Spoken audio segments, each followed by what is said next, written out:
Today we're going to get into blocking out from this view.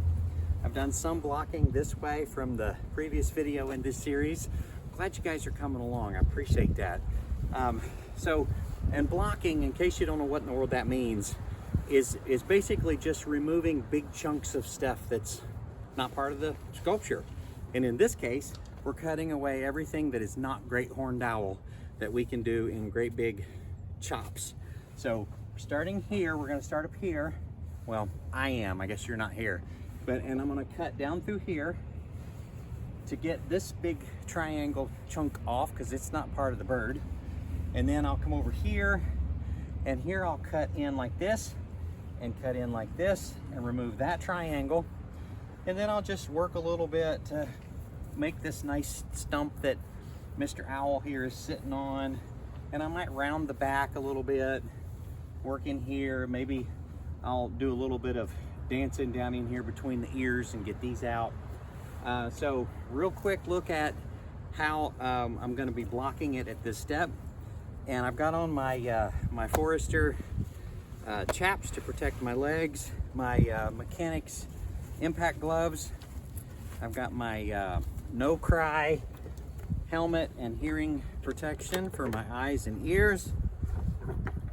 And then we'll fire up this saw, and I won't do any more talking, and I'll show you the blocking.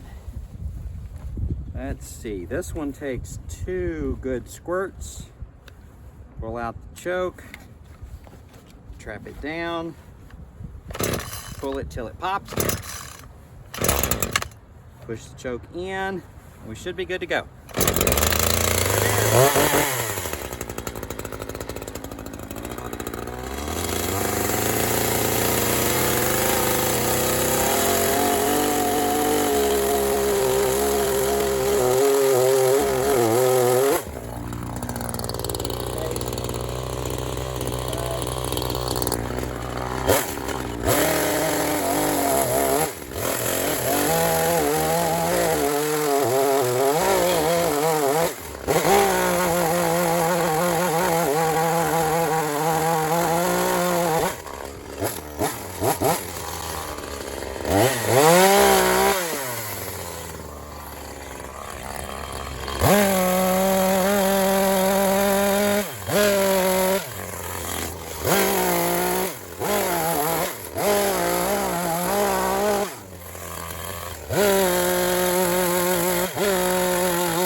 Some basic blocking on the great horned owl.